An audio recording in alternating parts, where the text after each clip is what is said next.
taxaw sa kaw doon sa lapataake ba benn xalaat politicien bu bandu la saña attaqué man sama yéene mooy baa doole bi ma nekkal ko gémmiñam noppam ak bëtam saa su ne may faacee mbébétam dàq mimétisme andi civisme heurte sa conscience ngir nga mën a demee ci bon sens man sama yéene mooy sama rap doon li jëlee ba peuple bi si yoonu ñàkk tàggat ko ba mu mën a dundee si li mu ñàkk wan ko nu muy jëfee ba benn marchand d'illusion du ko mën a bluffé.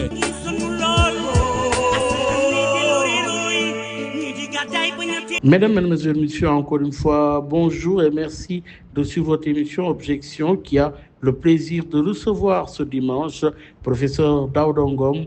Il est ancien ministre de l'Enseignement supérieur, de la Recherche et de l'Innovation. Vous êtes également, monsieur le ministre, vice-président de PASTEF, conseiller spécial du président de l'Assemblée nationale, Ousmane Sonko. C'est un plaisir, monsieur le ministre, de vous accueillir à Objection et merci d'avoir bien voulu accepter notre invitation. Bonjour Baye Omar et merci pour cette invitation. C'est un plaisir de me retrouver dans ce charmant studio de Sud FM. Et saluer également vos auditeurs. Alors, monsieur le ministre, l'ancien président Macky Sall, reçu à Dakar par le président Bassirou Diomaye Faye, c'est dans le cadre de sa campagne au poste de secrétaire général des Nations Unies, précédé des rencontres de Doha où Karim Wade a reçu Macky Sall, mais également le président Diomaye qui a reçu également Karim Wade à Doha. Alors, monsieur le ministre, aujourd'hui, vous avez suivi l'actualité. Le président Bassirou Diomaye Faye a demandé un avis au Conseil constitutionnel pour un éventuel jumelage des élections locales et législatives. Une actualité qui s'affole, inquiet, perturbé, déçu. Quel est le sentiment qui prédomine chez vous présentement? Merci beaucoup, Baye Omar. Je dois rappeler que le président Macky Sall a dirigé le Sénégal pendant 12 ans. Si sa venue au Sénégal a suscité autant de débats, de tensions, de passions, c'est parce que Macky Sall a laissé un lourd passif au Sénégal. De 2021 à 2024, j'aime bien appeler cette période la période de braise pour PASTEF. Nous avons perdu au Sénégal 86 Sénégalais du fait de la répression policière. Et aussi, Macky Sall, en partant de ce pays, nous a laissé une dette, la fameuse dette cachée, de plus de 25 500 milliards. Aujourd'hui, le Sénégal, en 2026, doit payer plus de 5 000 milliards, 5 497 exactement. C'est-à-dire que chaque jour, nous payons 15 milliards. Et avec tout ce passif, Macky Sall vient au Sénégal pour se pavaner. Je peux le dire ainsi. Pourquoi? Parce que si c'était uniquement pour rencontrer le président de la République, je crois qu'on n'avait pas besoin de tout ce show. Mais ce qui est constant, c'est que c'est un président de parti. C'est un président de parti. D'accord. C'est un président de la République. Oui, mais je disais tout à l'heure qu'il a un passif très lourd. Et beaucoup de Sénégalais sont émus, sont choqués par cette situation. Pourquoi? Parce que les victimes de la répression sous Macky Sall crient justice depuis 3 ans. Et jusqu'à présent, la justice ne s'est pas encore faite. Qu'est-ce qui bloque? Qu'est-ce qui bloque? Nous l'avons toujours dit. La position de PASTEF a toujours été très claire. Il faut accélérer la cadence de la justice. Malheureusement, on nous a dit depuis plus d'1 an qu'il y a eu des auditions, mais jusqu'à présent, rien n'a été fait. Pourtant, les preuves sont encore là, les vidéos sont encore là. Tout le monde se rappelle du fameux numéro 9. Des gens armés par un parti politique qui tirait sur les Sénégalais. Ça, on l'a vu au Sénégal. Et malheureusement, Rien n'a été fait. Et aujourd'hui, c'est comme si Macky Sall est en train de narguer les victimes, les familles des victimes. Mais il a été reçu par un président de la République. Oui, il a été reçu par un président de la République. Oui. C'est le choix du président de le recevoir. Oui.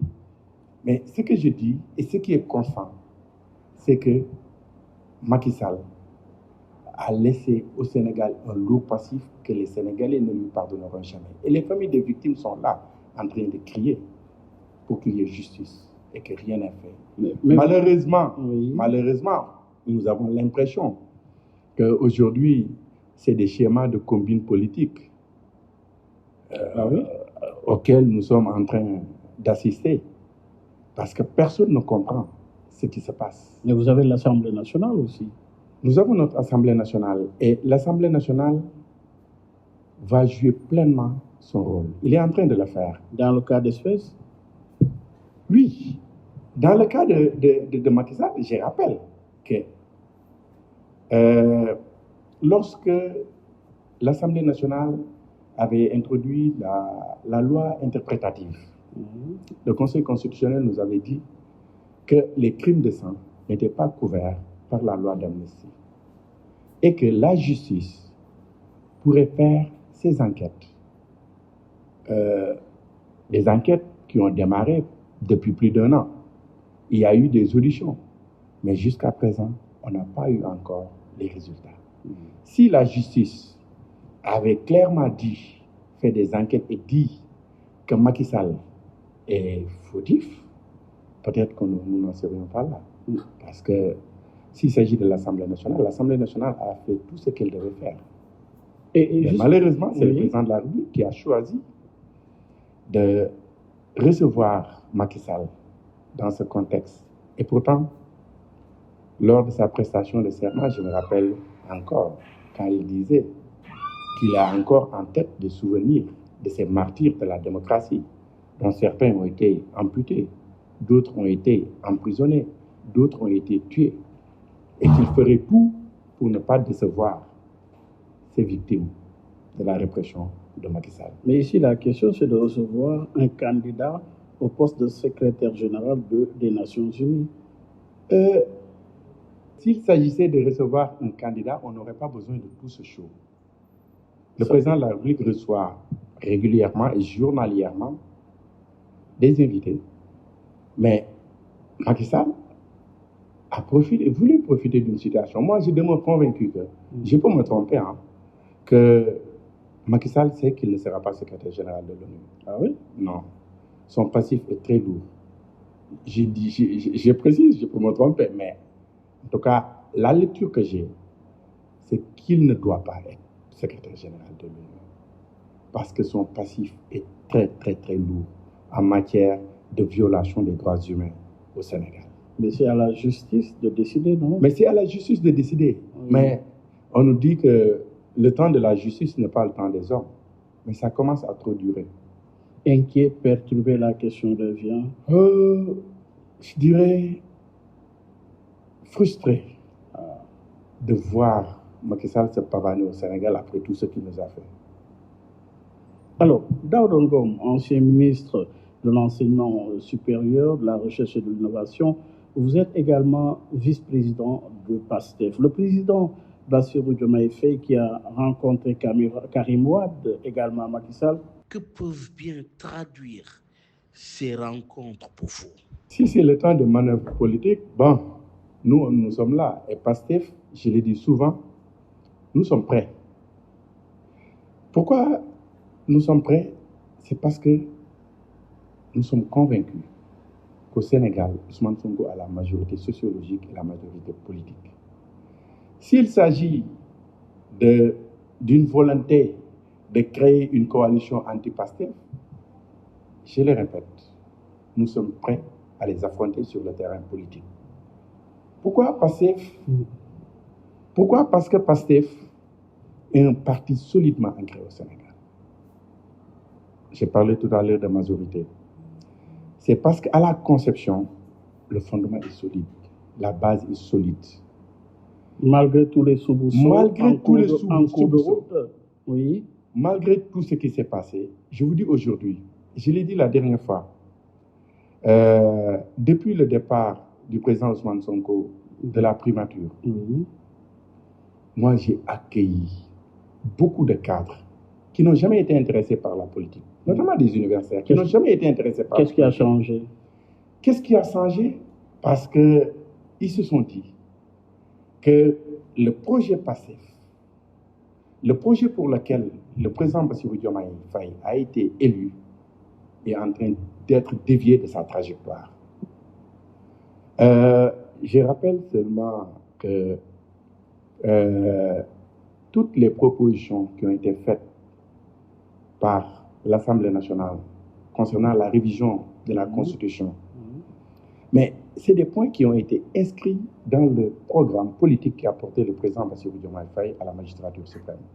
Moi, je suis très bien placé pour le dire parce que j'étais le coordinateur des cadres de PASTEF et j'ai piloté ce programme politique. Pour vous donner des exemples, le point sur voilà, être chef de parti politique et être président de la République et être chef de parti politique. Si vous allez à la page 32, je crois bien, la page 32 du document Le Projet, il est dit nous diminuerons, c'est comme ça que nous l'avions intitulé, les pouvoirs du président de la République. Parce que nous avons toujours dénoncé l'hyperprésidentialisme au Sénégal. Nous diminuerons les pouvoirs du président de la République qui, une fois élu, devra démissionner de son poste de président de parti politique. Ça, c'est un point sur lequel j'ai discuté avec le président Diomaye quand il était en prison. Moi, j'étais dehors, lui, il était en prison. Je partais le voir pour discuter de ces points. Et aujourd'hui... Très proche de Diomaye, non? Oui, on le disait. Parce que Diomaye, le président Diomaye, je dirais que ma venue à PASTEF est passée par lui. Il a fait que Diomaye a été mon premier contact à PASTEF. Et nous sommes de la même zone. Et vous ne l'avez pas suivi, pourquoi? Je ne l'ai pas suivi parce que moi, je l'ai toujours dit et je lui ai dit. Quand je suis dans une organisation, si j'ai quelque chose à dire, si je suis contre une proposition, j'ai dit non, je suis contre. Mais si l'organisation, en toute démocratie, prend une décision, je suis tenu de respecter cette décision. Et moi, ma boussole, c'est PASTEF. Ma boussole, c'est ce que nous avions promis aux Sénégalais dans le cadre du projet. Et malheureusement, je me suis rendu compte que le président de la République est en train de dévier. Mais pourquoi et comment? Qu'est-ce qui aujourd'hui... L'exemple sur la déclaration de patrimoine. Oui. Vous avez tous entendu le président de la République, et nous l'avions dit dans notre programme, et ça depuis 2009. Un président de la République élu, il doit faire sa déclaration de patrimoine à l'entrée et il doit la faire à la sortie. Mais lui, il dit qu'il n'est pas contre tous ceux qui sont censés justement respecter cette loi. Les amendements du gouvernement étaient très clairs. Hein? Lui, il ne voulait pas de ça. Au départ. Non, il voulait de ça au départ. Même quand il était en campagne électorale, il le disait. Un président de la République doit faire sa déclaration de patrimoine à l'entrée comme à la sortie. Mais tous au même rang que lui devraient suivre. Bien sûr. Oui. Mais moi, j'ai été ministre pendant 2 ans, 2 mois. J'ai fait ma déclaration de patrimoine. J'ai jusqu'au 2 septembre pour refaire ma déclaration. Vous ne l'avez pas encore fait? Non, mais je le ferai cette semaine, Inch'Allah. J'ai jusqu'au 2 septembre pour le faire. Parce que si vous faites une déclaration de patrimoine à l'entrée et vous ne la faites pas à la sortie, à quoi bon? Ça ne sert à rien. Donc, moi, j'ai suivi la ligne doctrinale de mon parti. Je suis de PASTEF. Et malheureusement... Malgré votre proximité. Ah oui. Moi, je fais la différence entre tout ce qui est relations personnelles avec les orientations Qu'est-ce politiques. qui vous lie à Bassirou Diomaye Faye? Je l'ai connu dans le parti. Nous sommes de la même zone. J'ai été son adjoint. J'ai toujours travaillé avec lui. Et en toute loyauté, j'ai été son adjoint, mais j'ai toujours été loyal. Et Diomaye, à l'époque, qui était le coordinateur des cadres, on a toujours travaillé en toute intelligence. Et finalement, c'était devenu des relations très personnelles entre nous deux. Mais ça n'a rien à voir avec mes convictions politiques. Moi, je ne peux pas aller à l'encontre des décisions de mon parti. Ça, ce n'est pas des privilèges, ce n'est pas de l'argent qui me feront dévier de ma trajectoire, de mes convictions. J'ai la conviction profonde que c'est avec Pastef qu'on peut changer ce pays. Et j'y crois fermement. Je le dis souvent, si j'ai fait de la politique, c'est parce que j'ai cru. J'ai écouté un homme. J'ai vu son parcours. J'ai cru en son discours. Et j'ai adhéré à Pastef parce que je m'étais dit que je n'allais plus jamais faire de la politique. Et jusqu'à présent, oui, Ousmane Sonko est dans cette voie. Pour vous, il a raison. Donc, pour moi, aller de l'autre côté, oui, c'est renier mes convictions. Des deux. Et moi, je suis une personne qui ne renie jamais. Des deux, qui s'est détourné de la trajectoire? C'est clair. Pour moi, c'est le président Diomaye qui s'est détourné de la trajectoire. Je te donne un exemple. Oui. Quand le président Diomaye a démis le président Ousmane Sonko, c'est son droit le plus absolu. Il est président de la République, il a les prérogatives, c'est lui qui nomme aux fonctions civiles et militaires. Mais, est-ce que tu as une fois vu dans un pays, ça n'existe dans aucun pays au monde, le parti politique qui a la majorité, qui a 80% des députés du Sénégal, qui a la majorité à l'Assemblée nationale, vous choisissez un premier ministre sans consulter ce parti? Ça n'existe nulle part. Je disais que même dans les monarchies, le parti majoritaire choisit un premier ministre. Allez en Angleterre, allez au Maroc, allez dans n'importe quelle monarchie. C'est le parti majoritaire qui choisit son premier ministre. Ça a été la première faille. La deuxième faille, c'est qu'il met en place son gouvernement.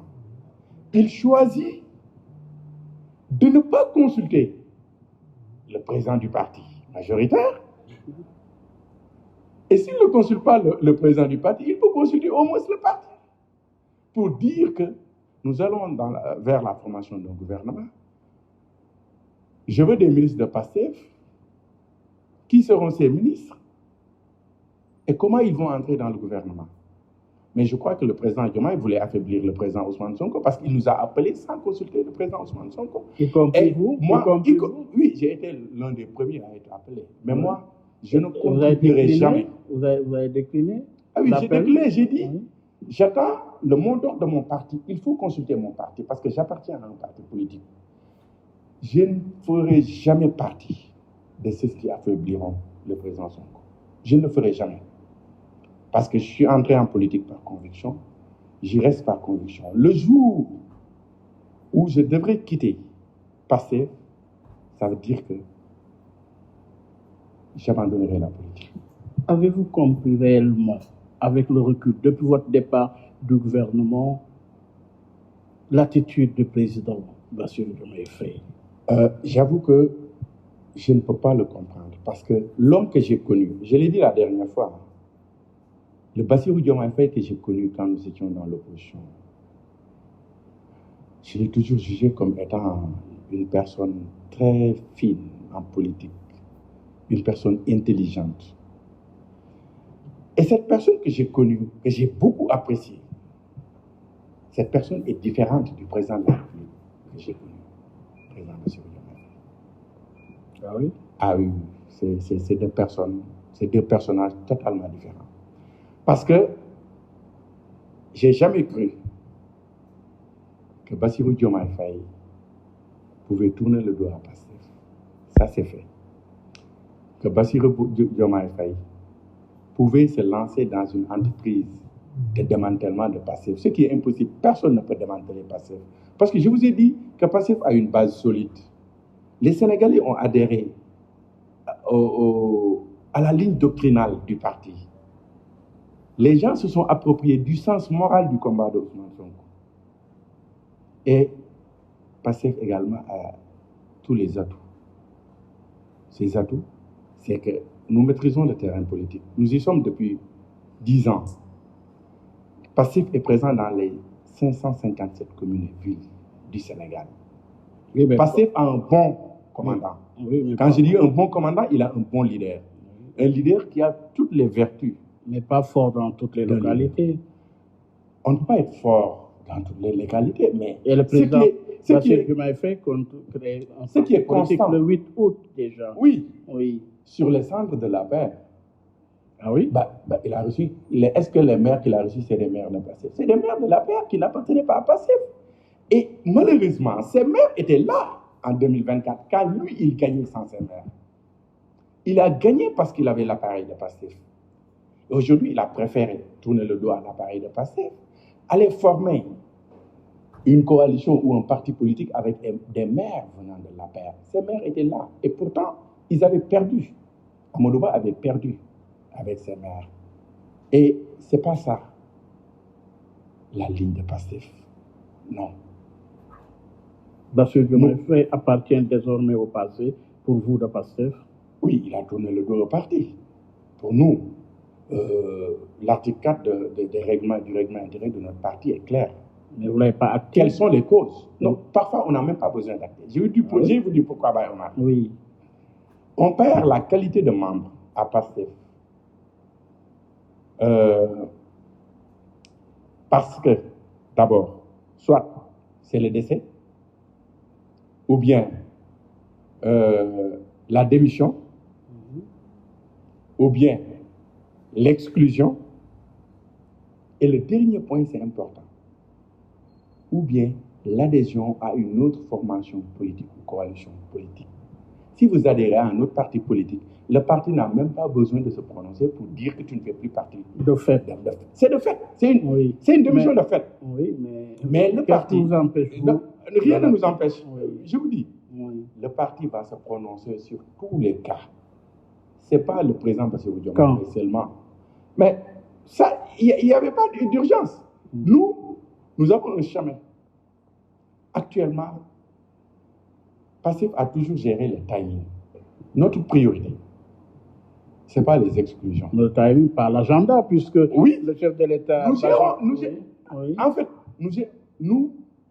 notre agenda ne dépend pas de celui du président. Non.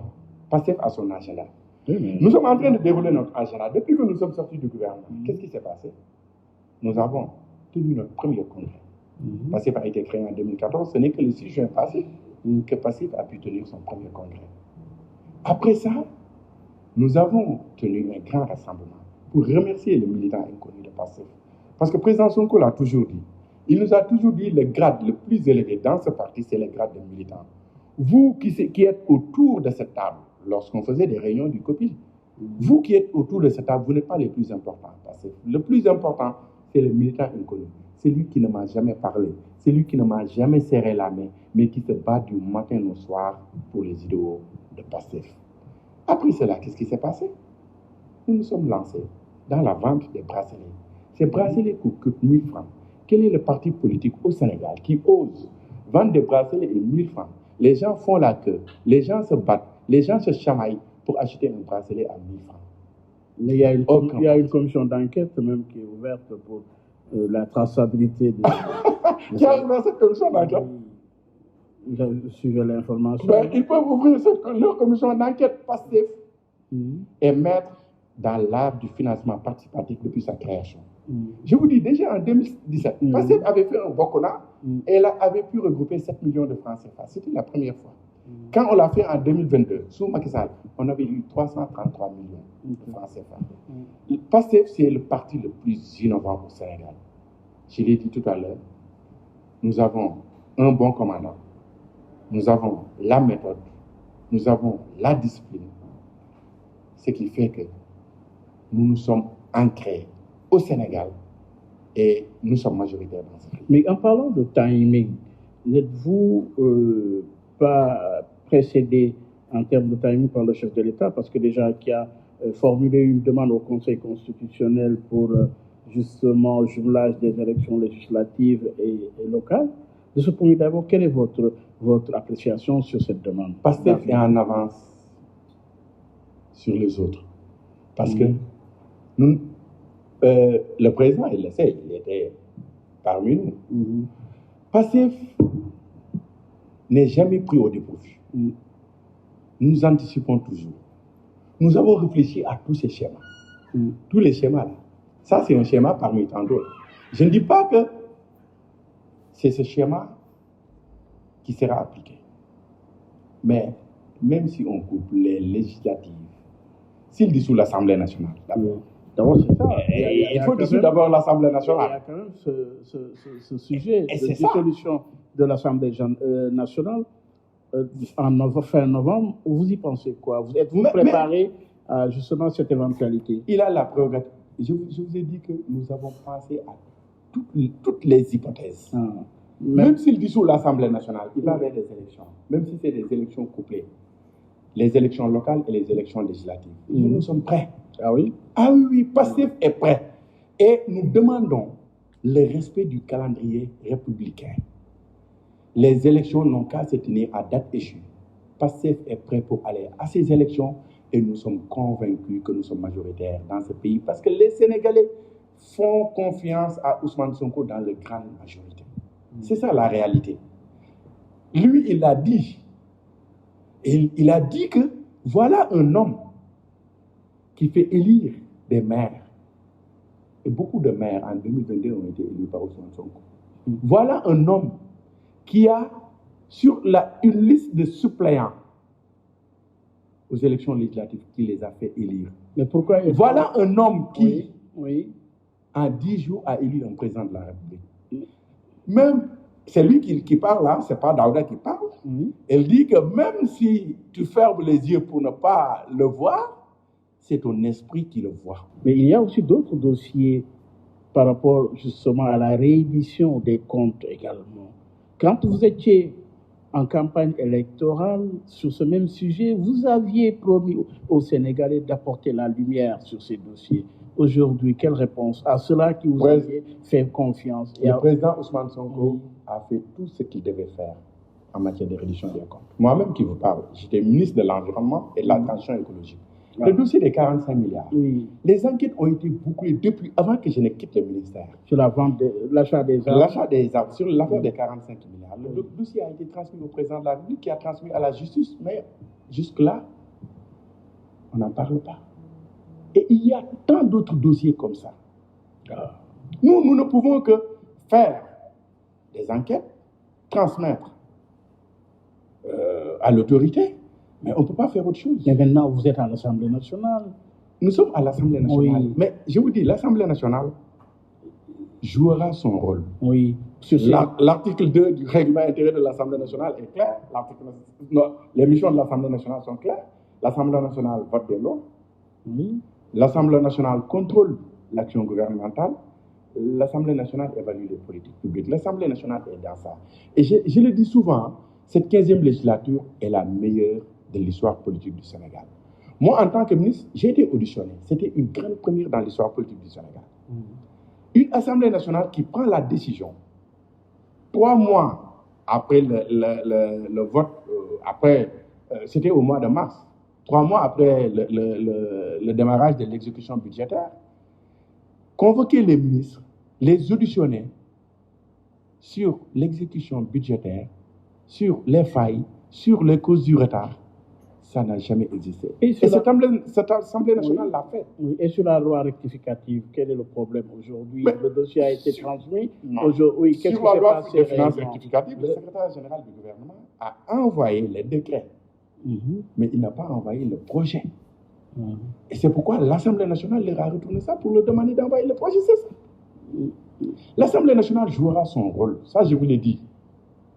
Nous allons contrôler l'action gouvernementale. Nous allons évaluer les politiques publiques. Nous ferons des propositions de loi et nous les voterons. Et l'Assemblée nationale, comme vous le savez, a une session ordinaire de droit de octobre à juin. Donc actuellement, nous sommes en vacances parlementaires. Mais le président de l'Assemblée nationale n'est pas en vacances. Il va convoquer des sessions extraordinaires. Notamment sur la Coupe du Monde récente. Sur beaucoup de choses. Les projets de loi vont pleuvoir. Et si le président de la République peut toujours saisir le Conseil constitutionnel, il lui est loisible d'envoyer ses propositions de loi au niveau du Conseil constitutionnel.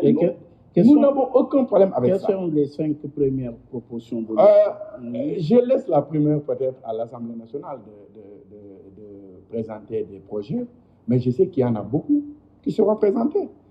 Mais tout entre dans le cadre de vos prérogatives. De nos prérogatives, mais également de l'intérêt des Sénégalais. D'évaluation des politiques publiques. Voilà, d'évaluation des politiques publiques et de contrôle de l'action du gouvernement. Oui. Donc, nous sommes dans cette dynamique. Nous avons été élus et de proposition des lois aussi. Et de proposition des lois. Nous avons été élus par les Sénégalais. Nous avions fait des promesses aux Sénégalais via un programme politique, le projet, qui nous engage. L'essentiel, c'est de faire ce que nous devons faire, de faire des propositions. Si le président, lui, qui était le candidat de notre parti, rejette, nous, on a fait ce qu'on devait faire. Désormais, vous lui faites face, politiquement, je veux dire. Bien sûr. Sur le plan politique. C'est notre frère. Oui. Mais sur le plan politique, les divergences sont claires. Nous lui ferons face sur le terrain politique. Pastef n'a peur de personne et de rien. Si nous avons fait face à Macky Sall pendant les années de presse de 2021 à 2024, qu'est-ce qu'on n'a pas subi, qu'est-ce qu'on n'a pas vécu? Mais quelle place? Nous avons même été dissous. Les gens l'oublient. Est-ce que ça a empêché à Pastef de gagner en 2024? Un parti qui a été dissous le 28 juillet 2023. Et le 24 mars 2024, ce parti gagne au premier tour, un parti d'opposition en Afrique. Mais là, ça, il faut être passé pour le faire. Mais le coup est inachevé. Il y a eu un coup d'inachevé. Parce que c'est comme si nous avons promis à un frère un colis. Et malheureusement, il a gardé le colis avec lui. Alors, pour rappeler à nos auditeurs que vous suivez votre émission Objection, que vous soyez Daouda Ngom, ancien ministre de l'Enseignement supérieur, de la Recherche et de l'Innovation, mais aujourd'hui nous restons dans le cadre politique, M. Ngom. Oui, dans le cadre politique, avec la création le 8 mai d'un parti politique par celui qui était membre de PASTEF aujourd'hui. La création de ce parti vous inspire quoi? En fait, ça ne nous ébranle pas, en tout cas, à PASTEF. Parce que, je vous ai dit tout à l'heure, ce parti sera bâti sur les cendres de la paix. Il a convoqué 300 maires au palais. Et ce que nous déplorons, nous l'avons toujours dit, le palais de la République ne doit pas être une permanence politique. Et c'est l'impression que nous avons aujourd'hui, que ce palais de la République est devenu mais la question a été posée par rapport aux préoccupations des Sénégalais aujourd'hui. Quelle place pour les préoccupations? Et c'est ce qui est dommage, parce que nous avons des priorités. Parce qu'il y a le chômage des jeunes, il y a également la cherté de la vie. Et même le risque d'inondation, nous y sommes là déjà. Le risque d'inondation. Mais il y a autre chose. Les prévisions météorologiques cette année. Nous avons beaucoup de craintes avec ces prévisions parce que peut-être qu'on n'aura pas la saison des pluies espérées. Les pluies seront tardives et les pluies vont s'arrêter un peu plus tôt. Cela veut dire que on pourrait ne pas avoir une bonne saison des pluies. C'est dans l'ordre du possible. Et au Sénégal, imagine si on n'a pas une bonne saison des pluies, nous avons une agriculture pluviale. Cela veut dire qu'il y aura des problèmes en milieu rural, et s'il y a des problèmes en milieu rural, ça se répercute en milieu urbain. Nous ne le souhaitons pas. Autre chose, aujourd'hui, la guerre au Moyen-Orient a le prix de plus belle. Mais le prix du carburant va continuer à augmenter. Si ça augmente, ça se répercute sur le panier de la ménagère, forcément. Mais jusqu'à quand l'État va continuer à maintenir les prix intacts? Personne ne sait. Ils sont également dans une dynamique de restructuration de la dette. Cette fameuse dette de Macky Sall. Rien qu'avec cette dette, Macky Sall mérite d'être poursuivi. Si je vous ai dit que le Sénégal doit payer 5 497 milliards pour l'année 2026. C'est 15 milliards par jour. Un pays qui paye 15 milliards par jour, où est-ce qu'il trouvera les ressources pour gérer les priorités de ce pays? Un pays où tout est à refaire. Nous sommes au Sénégal. Alors finalement, nous avons des besoins dans le secteur de l'éducation, de la santé, de l'accès à l'eau, l'accès à l'électricité et tant d'autres domaines.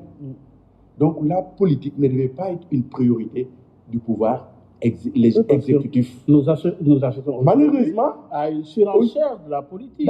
Aujourd'hui, malheureusement, les préoccupations des Sénégalais. Malheureusement, la préoccupation des Sénégalais, c'est l'affaire de l'exécutif. Mais de toute moi, ce que je pouvais faire en aussi. tant que ministre, je pouvais assumer pour dire que je suis dans l'exécutif. Mais je ne suis plus dans l'exécutif. C'est l'affaire de l'exécutif. Et du législatif aussi. Oui, le législatif ne peut pas gérer. Vous connaissez mieux que moi le rôle de l'Assemblée nationale. Nous pouvons faire des propositions de loi et nous le ferons. En termes de nous y sommes. Des lois, nous ferons des propositions de loi. Pour l'amélioration des conditions de vie des mais ce n'est pas des propositions de loi qui vont améliorer aussi les conditions de vie des Sénégalais. En tout cas, la cherté de la vie. L'Assemblée nationale ne peut pas faire une proposition de loi pour dire diminuer le prix du riz. Ce n'est pas possible. Ce n'est pas dans les prérogatives de l'Assemblée nationale. Mais ce que je veux dire, c'est que c'est l'exécutif qui doit prendre en charge les préoccupations des Sénégalais. Mais malheureusement, c'est à quoi nous sommes en train d'assister aujourd'hui.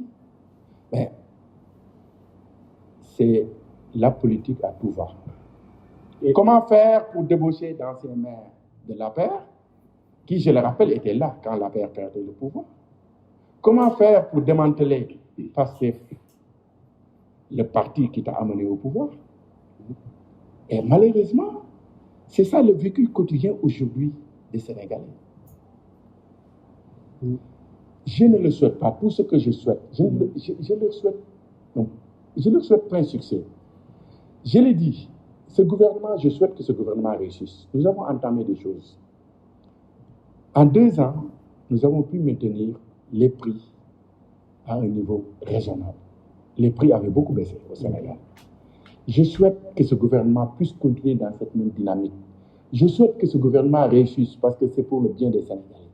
À passer, ce qui nous intéresse, c'est le bien-être de la population. Et vos engagements auprès des Sénégalais. Nos engagements, nous faisons tout pour les respecter. Oui, un des engagements, c'est au niveau de l'enseignement supérieur. Vous avez été le ministre de l'enseignement supérieur. Aujourd'hui, nous avons assisté à une vague de démissions dans ce département. Oui. Quelle appréciation, vous, en tant qu'ancien ministre? Je dis que c'est vraiment dommage. Pourquoi? Parce que sur des sujets les 5 personnes stratégiques, c'est 130 milliards. C'est pas gratuit. Dont il est question. C'est pas une démission gratuite. Un étudiant en ordinateur, expliquez-nous. Je vais vous expliquer. Oui. D'abord, je dis que c'est dommage pour le Sénégal, c'est dommage pour l'écosystème de l'enseignement supérieur. Pourquoi? Parce que c'est ce directeur général et ses 4 autres directeurs. Ils sont 5. Ils sont 5. Et non des moindres. Et non des moindres, tous des professeurs. Mais des gens très compétents. Je les ai trouvés au ministère. Ce n'est pas moi qui les ai amenés là-bas. Abdou Aziz Diouf en question. Professeur Abdou Aziz Diouf, professeur Babou Diène, professeur El Hadj Samba Ndiaye, professeur El Hadj Omar Thiam et professeur Mampenda Ba. Des cadres très compétents, loyaux et républicains, qui ont fait un excellent travail au ministère de l'enseignement supérieur, de la recherche et de l'innovation. Ce qui est arrivé, ils l'ont expliqué. Ce n'est pas moi qui parle. Ils ont donné des explications très claires pour dire que l'actuel ministre est en train de dévier des orientations sur les politiques publiques en matière, dans le sous-secteur de l'enseignement supérieur, de la recherche et de l'innovation. Et ils ont cité des points, notamment le premier, c'est le projet Espoir Jeune. L'actuel ministre n'a pas la même orientation que nous avions à l'époque. Je rappelle que le projet Espoir Jeune, c'est un projet de la Banque mondiale. Espoir, ça signifie enseignement supérieur professionnel, orienté insertion et réussite pour les jeunes. Donc, c'est un projet pour la professionnalisation de l'enseignement supérieur. Parce qu'on nous a toujours taxé de produire, de former des produits qui ne sont pas en adéquation avec les besoins du milieu professionnel. Et ce projet a pour ambition de mieux professionnaliser l'enseignement supérieur. En quoi faisant? En renforçant ce qu'on appelle les ISEP, les Instituts supérieurs d'enseignement professionnel. Je rappelle que c'est un projet de 123 milliards. Normalement, c'était 2023-2028, mais qui allait être prolongé. Et je rappelle aussi que moi, quand je suis arrivé au ministère, le projet allait être arrêté par la Banque mondiale. Pourquoi, quand je suis arrivé, on m'a dit il n'y a aucun décaissement.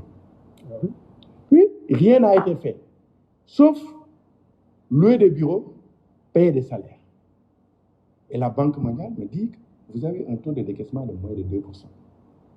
Soit vous accélérez la cadence, vous changez d'orientation, de dynamique, la banque va continuer à vous appuyer. Vous ne le faites pas, le projet va s'arrêter.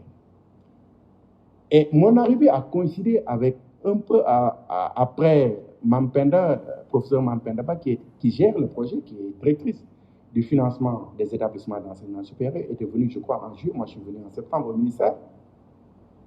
Elle a pris à bras le corps ce projet. Elle s'est battue. Elle a relancé le projet. Les financements ont commencé. On a lancé la construction de 8 ISEP. Les ISEP, c'est les Instituts supérieurs d'enseignement professionnel. Il y avait Bignona, l'ISEP de Bignona et de Richard Toll qui étaient déjà fonctionnels, mais qui n'avaient pas de locaux. Et on devait construire ces locaux dans ce projet. Et 6 autres, notamment Kolda, Koungheul, Kédougou, Tamba, Sédhiou et Louga. Louga, c'est à Dara. Leur divergence avec l'actuel ministre, c'est que le ministre leur dit on n'a pas besoin de 8 ISEP. On en fait 2, le reste, on le met dans d'autres priorités. Ce qui est impossible déjà parce que c'est un projet avec la Banque mondiale, avec des partenaires techniques et financiers. On ne peut pas changer d'orientation comme ça pour un projet. Et ça a été la goutte d'eau qui a fait déborder le vase. C'est ce qui a fait que tous les directeurs ont préféré la démission. Il y a eu aussi le projet un étudiant un ordinateur, qui, je le rappelle, doit faire l'objet d'enquête. Ah oui? Ah oui, je le dis. Je le dis parce que... Pourquoi? Quand je suis arrivé au ministère, je vous dis que professeur Mampenda, qui est la directrice, avait déjà entamé une procédure. Pourquoi? Parce que de 2012 à 2017... Une procédure pour? Une procédure pour éclaircir les choses parce qu'il y avait une malgouvernance de ce projet. Je m'explique. Oui. De 2012 à 2017, c'était un projet avec la Banque mondiale, le projet PGFSU, qui avait décidé d'octroyer des ordinateurs aux étudiants, notamment aux étudiants de l'université virtuelle à l'époque, qui est devenue l'université numérique Cheikh Hamidou Kane. Et en 2017, à la fin du projet, l'État du Sénégal a vu que c'est important et l'État ne pouvait pas arrêter. L'État a inscrit dans le budget consolidé d'investissement, le BCI, 6 milliards chaque année pour acheter des ordinateurs pour ses étudiants. Fonds propres.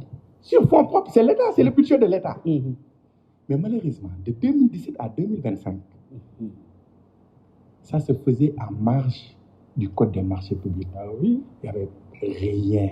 Même la commission des marchés du ministère n'était pas au courant de ce marché.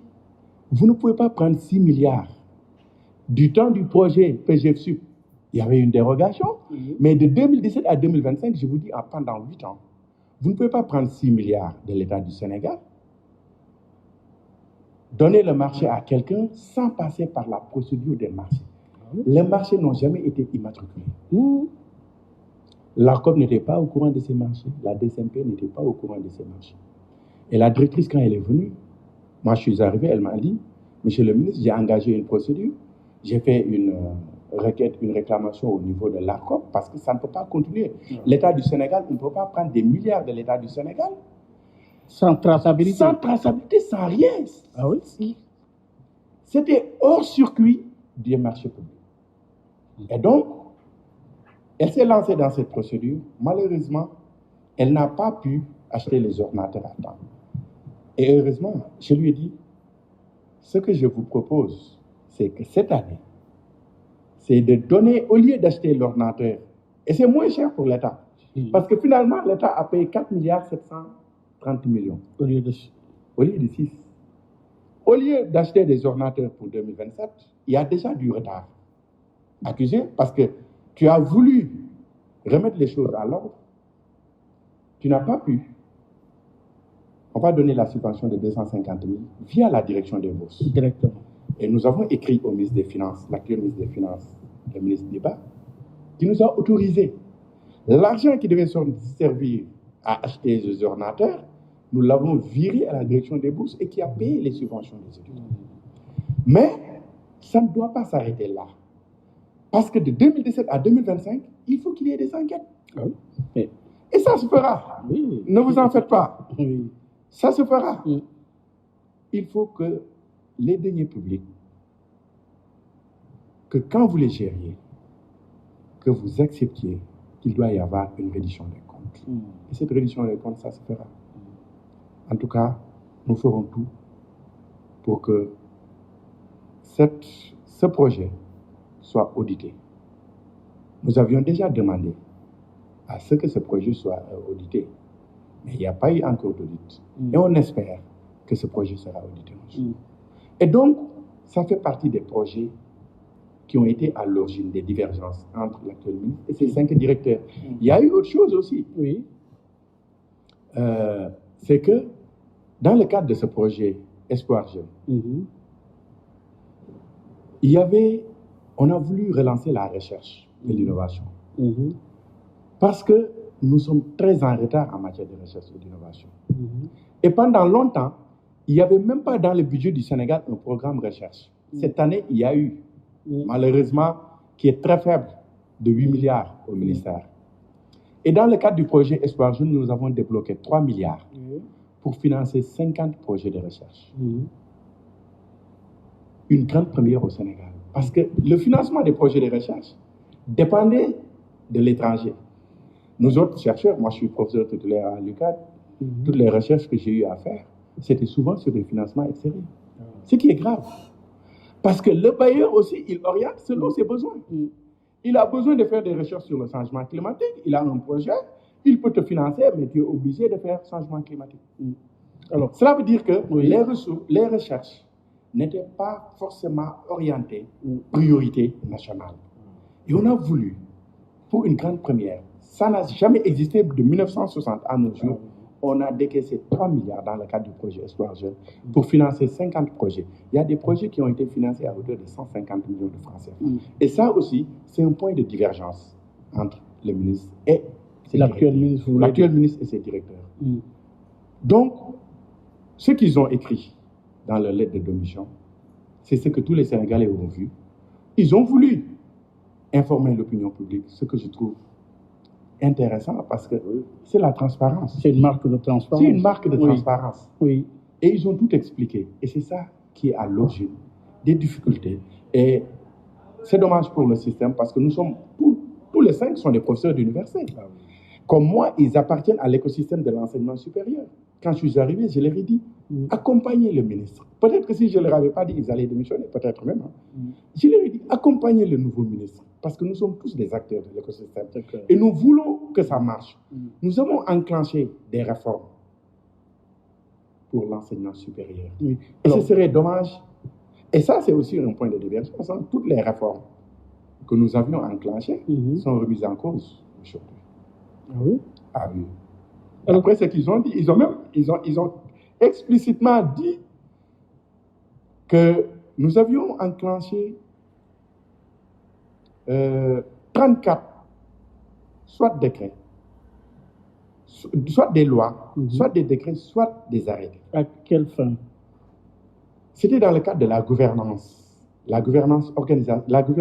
administrative des universités, la gouvernance organisationnelle, la gouvernance pédagogique, sur les allocations d'études des étudiants. Parce que ça n'a aucune base actuellement. Le décret de 2014 n'est pas respecté. Sur les associations des étudiants, sur les ISEP, parce que les ISEP n'avaient pas de textes. Sur les CPGE. Les CPGE, c'est les classes préparatoires aux grandes écoles qu'on voulait réformer. Pourquoi? Parce que chaque année, le Sénégal donnait des bourses à nos meilleurs élèves de terminale qui ont le bac avec la mention très bien. En 2023, l'État a dit qu'il faut créer les classes préparatoires qui se faisaient en France. Les classes préparatoires aux grandes écoles, il faut en créer. Nous en avons créé une qui est basée à l'école polytechnique de Thiès, mais qui malheureusement avait pris 50 la première cohorte, et ces 50, les 44 avaient réussi aux grandes écoles françaises ou marocaines, ils sont tous partis. Et ce n'était pas ça l'objectif. L'objectif, c'était de produire, en fait, des étudiants déjà avec le niveau Bac plus 2, capable de regagner nos écoles d'ingénieurs, parce que le Sénégal forme très peu d'ingénieurs. Au même titre, Aujourd'hui, d'autres pays comme l'Iran, par voilà, exemple. j'en viens. Aujourd'hui, le Sénégal forme 800 ingénieurs par an. 800. La Tunisie en forme 8000. 10 fois plus que le Sénégal. Pourtant, nous sommes 18 millions, les Tunisiens ne font même pas 13 millions. Ils forment 10 fois plus d'ingénieurs que nous. Vous me parlez de l'Iran. Si l'Iran a pu tenir la tête aux États-Unis, si l'Iran a pu tenir la tête à Israël, c'est parce que l'Iran a un fort potentiel de ressources. Des ressources humaines, un capital humain qualifié. L'Iran forme 234 000 ingénieurs par an, plus que l'Allemagne et la France réunies. L'Allemagne est à 108 000, la France 80 000 ingénieurs environ. Ça veut dire qu'un pays, l'Iran, forme 2 fois plus d'ingénieurs que ces pays. Et si l'Iran a pu tenir la tête à toutes ces puissances nucléaires, ben c'est parce que l'Iran a des chercheurs. Et vous étiez lancé dans cette dynamique? Nous sommes dans cette dynamique. De renforcer, de former plus d'ingénieurs, je vous dis. Parce que toutes les grandes nations, tous les pays qui sont développés, le sont parce qu'ils ont un système d'enseignement supérieur, un système de recherche et d'innovation performant. J'aime bien donner l'exemple de la Corée. Et quels sont les défis aujourd'hui pour l'enseignement supérieur sénégalais? Ben, les principaux défis, c'est de gérer la massification. Mais là aussi, il faut relativiser. Nous n'avons pas assez d'étudiants au Sénégal. Ah oui? Non. Les gens disent qu'on a trop d'étudiants. Nous n'avons pas assez. Les standards, c'est 2% de la population. Le Sénégal devait avoir au moins 360 000 étudiants. Nous sommes à moins de 300 000. Ah oui? Ouais. Et tout ce qui se passe Mais le problème, c'est que nous n'avons pas. C'est la capacité d'accueil qui est faible. Aujourd'hui, l'UCAD, c'est 91 000 étudiants. Si vous prenez Saint-Louis, qui a été créé depuis 1990, ça veut dire que Saint-Louis a 36 ans d'existence. A dépassé. Saint-Louis est à 20 000 étudiants. Dakar, c'est 4 fois et demi Saint-Louis. Alors que quand on crée les autres universités, bon, Ziguinchor, peut-être ils sont à 13 000. J'ai oublié les chiffres exacts. Mais en tout cas, centres universitaires, Bambey, ils sont à 13 000. Oui. Ces universités ont été créées pour résorber le gap. C'est-à-dire pour désengorger Dakar. C'était ça l'objectif. Mais l'objectif n'a pas été atteint parce que Dakar étouffe. Et le projet que nous avions, on en avait déjà discuté avec les autorités de l'université de Dakar. Le gouvernement était déjà d'accord sur notre schéma aussi. Parce qu'on avait dit, l'UCAD, on ne peut plus continuer à orienter éternellement des étudiants à l'UCAD. L'UCAD, dans les 5 prochaines années, nous souhaiterions que l'UCAD, les effectifs reviennent à 60 000. Mais c'est un peu partout des problèmes dans les centres universitaires. Malheureusement. Et à l'UCAD, vous allez aujourd'hui au campus universitaire de l'UCAD. Dans certaines chambres, vous trouvez 25 étudiants. Baye Oumar, 25 personnes dans une chambre. Tout ce que vous pouvez imaginer. Des armes, notamment les couteaux et autres, qui foisonnent. Vous avez même l'homosexualité, parce que les étudiants, ceux qui ont été pris, il y a des étudiants. C'est parce que c'est la promiscuité. Un État responsable ne doit même pas accepter ça. Et nous étions dans cette dynamique de régulariser les choses. Moi, j'ai fait 4 ans au campus de Dakar, de 94 à 98. Je n'ai jamais vécu dans une chambre avec plus de 2 étudiants. De la première année à licence, on était 2 par chambre. À maîtrise, j'étais seul dans ma chambre. Parce qu'à l'époque, si vous étiez plus de 2, parfois les services du COUD, ils toquaient à votre porte à 11h la nuit, 23h. Vous ouvrez, s'ils trouvent plus de 2 personnes, ils te retirent la chambre. La chambre, ce n'était pas pour tout le monde. Et on était dans cette dynamique. De transformation. De transformation. Parce que les étudiants ont besoin de travailler et de vivre dans des conditions décentes. Ce qui se passe à l'université, c'est déplorable pour les étudiants. Vous n'êtes plus dans l'exécutif maintenant, vous êtes dans... Nous sommes dans les législatives. En tout cas, tout ce que nous pouvons faire. Le contrôle, l'évaluation. Tout ce que nous pouvons faire. Pour que les étudiants puissent vivre dans d'excellentes conditions, nous le ferons. Parce que ça a toujours été notre combat. Ce qui se passe à l'université, C'est notre système d'enseignement supérieur qui a besoin d'être réformé. Et nous y étions. Quand on vous parle de 34 lois, décrets et arrêtés qui étaient dans le circuit pour réformer en profondeur ce système. Parce qu'il faut les réformer. Oui. Alors, à l'heure de la vague de limogeage des directeurs généraux dans des postes stratégiques, quelle réponse? C'est la désoncorisation? Oui, on peut le dire. Pourquoi? Parce que le président nombre aux fonctions civiles et militaires. Il a la prérogative de nommer et de dégommer Quelle est l'ambiance à passer par rapport à cette... Ce qui est dommage, de limogeage, ce qui est dommage, c'est que la dimension politique a pris le dessus sur la compétence, sur la rigueur, sur la probité morale, sur l'éthique même. Pourquoi je le dis? Prenons quelques exemples. La LONASE. Mais Doura Baldé, c'est lui que président Diomaye avait démis de ses fonctions en avril 2024 quand nous sommes arrivés au pouvoir. Paradoxal. Et c'est lui qui revient. Je prends un autre exemple. Ablaye Niane, qui était DG de la BND, mais c'est nous qui nous avions limogé Ablaye Niane dès les premiers mois. Et c'est lui qui revient. Et c'est lui qui est revenu à la DER. Mais Doun Pategei, au port. Mais il a fait campagne pour Amadouba en 2024, quand le président Diomaye était candidat, lui aussi. Mais ici, c'est la compétence dont il est question, non? Non. C'est quoi? C'est que, à mon avis, il n'y a plus d'éthique dans le choix. Et le limogeage, c'est selon le faciès politique. Quand on était à Baké, dimanche passé, les Sénégalais n'ont pas fait le constat. Et je vais vous dire, une bonne partie de ceux qui ont été limogés, c'est des gens qui habitent l'axe. Et je vais vous donner des exemples concrets. Oui, rapidement. L'axe Mbaké, Touba, Darou Moussi. Serigne Kossosiène, qui était directeur général du cadre de vie, il habite Touba. Il a pris parole lors du meeting de Mbaké. Barelo, qui est de Mbaké aussi, avait pris parole. Ils ont été défenestrés. Seydina Alioune Kébé, qui est aussi de Touba, qui est un fervent militant, loyal à Pastef, qui avait hébergé une bonne partie de la délégation qui était à Mbaké. Il a été limogé. Serigne Bakelo, qui est de Darou Moussi, il a été limogé. Serigne Bakelo, quand je l'ai vu dans les tribunes, il était proche de Cheikh Bara Ndiaye. Je me suis dit, ben, c'est fini pour lui. Hein. Parce qu'être proche de Cheikh Bara Ndiaye, côte à côte, c'est un péché. C'est comme ça que ça se passe? Et c'est ça qui est dommage, en fait. Ça veut dire que on ne dégomme pas des gens parce qu'ils sont incompétents. On ne dégomme pas des gens parce qu'ils n'ont pas de probité morale ou parce qu'ils n'ont pas d'éthique. On dégomme des gens parce qu'ils ne sont pas du même bord politique. Bah, moi, je peux le dire parce que j'étais coordinateur du mouvement des cadres de Pastef. À la limite, les nominations, j'étais au cœur parce qu'on me demandait.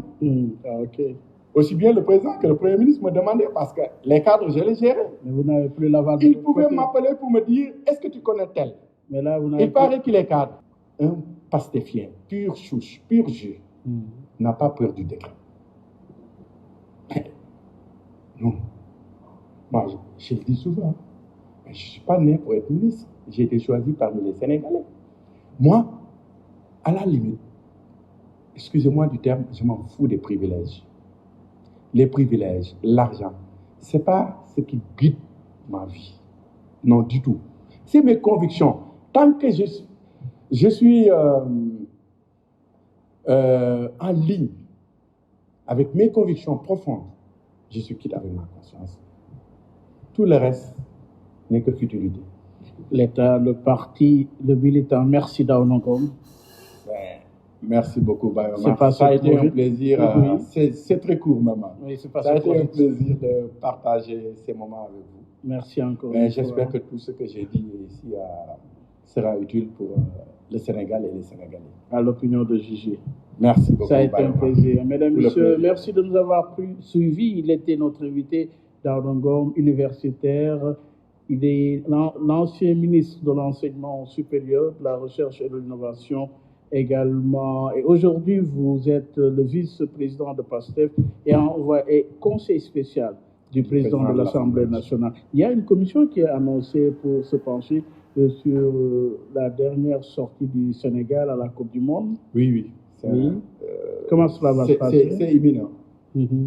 Mais dans tous les sujets qui intéressent les Sénégalais, l'Assemblée nationale pourra se saisir de ces sujets et les traiter. Parce que, comme je vous l'ai dit, nous sommes là pour les Sénégalais et pour le respect de nos engagements. Nous avions pris des engagements aux Sénégalais, en 2019 d'abord et ensuite en 2024. Dans le projet qui a permis d'élire le président Bassirou Diomaye Faye, il y avait des engagements et nous ferons tout pour respecter ces engagements. Parce qu'il y va aussi de notre responsabilité. Nous ne sommes plus dans l'exécutif, mais nous avons le législatif, qui est un levier important. Et c'est pourquoi, quand les gens disent aussi que PASTEF est dans l'opposition, je dis non, nous ne sommes pas dans l'opposition. Nous avons un pan du pouvoir, parce que nous avons le législatif. Normalement, si c'était dans un pays normal, aujourd'hui, le Premier ministre devait être un Premier ministre de PASTEF, le gouvernement devait être un gouvernement en majorité des pacifiens. Malheureusement, le choix est autre. Les vérités de Daouda Ngom. Merci encore une fois. Merci beaucoup, Bayoba. Merci à vous de nous avoir suivis. Rendez-vous dimanche prochain avec notre invité. Gardez l'écoute. Vous êtes sur la 98.5. Vous y êtes, vous y restez. Cette fois-ci, c'est dans le cadre de Dianobi avec El Hadji Malick Ndiaye et son invité. Au revoir. mbow yu may mbow sa kaw doon sa lapataake ba benn xalaat politicien bu bandu la saña attaqué man sama yéene mooy baa doole bi ma nekkal ko gémmiñam noppam ak bëtam saa su ne may faacee mbébétam dàq mimétisme andi civisme heurte sa conscience ngir nga mën a demee ci bon sens man sama yéene mooy sama rap doon li jëlee baa peuple bi si ñoonu ñàkk tàggat ko ba mu mën a dundee si li mu ñàkk wan ko nu muy jëfee ba benn marchand d'illusion du ko mën a bluffé